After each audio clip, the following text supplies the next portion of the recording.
जिस डर को हमने पीछे छोड़ा था, अब वो हमारे आगे चलने लगा है। मोहित तो सिर्फ ट्रेलर था, अब असली फिल्म शुरू हुई है। गुमनाम call part 4, fear protocol. Fear protocol. अब डर रुकता नहीं, डर फैलता है। पिछली कड़ी में इंस्पेक्टर मोहित, जिसे सबने एक ईमानदार पुलिस अफसर समझा, असल में प्रोजेक्ट कवच का मास्टरमाइंड निकला। उसकी साजिश की पोल सिया की होशियारी से खुल गई और सीबीआई ने उसे गिरफ्तार कर लिया। लेकिन जाते जाते मोहित एक चेतावनी दे गया।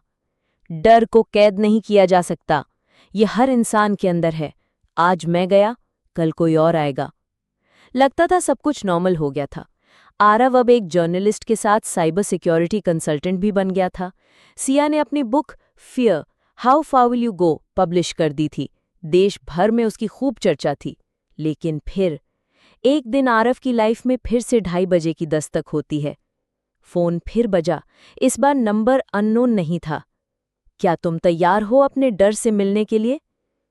सुबह सीबीआई का एक सीनियर अफसर आरव से मिलने आता है, अद्वैत। एक गंभीर, शांत लेकिन बेहद चालाक अफसर। प्रोजेक्ट कवच का डेटाबेस फिर से एक्टिवेट हो गया है और हैरानी की बात यह है कि इस बार इसमें सिर्फ एक टारगेट है, तुम, आरव। सीबीआई को शक था कि मोहित का कोई शिष्य या नया ऑपरेटर सिस्टम को फिर से चला रहा है, और तब शुरू होता है फियर प्रोटोकॉल। आरव को अचानक महसूस होता है कि उसे ट्रैक किया जा रहा है। उसके ऑफिस में, उसके मोबाइल में, यहाँ तक कि उसके सपनों में भी एक नकाबपोश चेहरा दिखता है।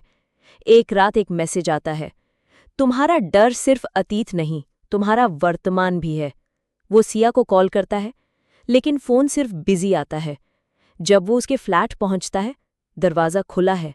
अंदर कुछ नहीं, फर्श पर बस एक नोट।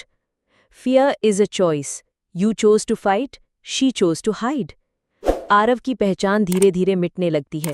उसका bank account freeze, social media से गायब, उसका नाम सरकारी रिकॉर्ड से डिलीट। सीबीआई के सिस्टम में भी उसका नाम डिसीज्ड दिखाता है। अद्वैत बोलता है, ये कोई आम साइबर अटैक नहीं, ये किसी इनसाइडर का काम है, कोई ऐसा जो कवच को अंदर से जानता है। आरव को एक ओल्ड स्कूल रेडियो स्टेशन से सिग्नल मिलता है, जहां सिया के पुराने वॉइस रिकॉर्ड सुनाई देते हैं, लेकिन उसमें एक नया मैसेज है। आरव, जो मैं कर रही हूं वो जरूरी है। डर को हराने के लिए मुझे इसका हिस्सा बनना पड़ा। मुझे माफ करना। अब सवाल था, क्या सिया अब दुश्मन बन चुकी थी या अंदर से सिस्टम को तोड़ रही थी? सीबीआई और आरव अब मिलकर एक प्लान बनाते हैं, कवच के मेन सर्वर को ढूंढने और खत्म करने का।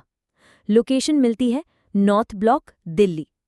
वहां पहुंचते ही दरवाजे अपने आप लॉक हो जाते हैं। सामने स्क्रीन पर फिर वही लाइन, अगर डर नहीं है तो क्यों कांप रहे हो? और अचानक अद्वैत अपनी गन निकालता है और आरव की तरफ मोड़ देता है। मोहित सिर्फ ट्रेलर था, असली फिल्म मैं हूं। मोहित ने जो शुरू किया, मैं खत्म करूंगा। जैसे ही अद्वैत ट्रिगर दबाने वाला होता है, बूम! छत से स्मोक बॉम्ब गिरता है और सिया अंदर कूदती है, फुल ब्लैक गियर में। उसके पीछे सीबीआई की एक अलग टीम थी। सिया अंडरकवर एजेंट बन गई थी।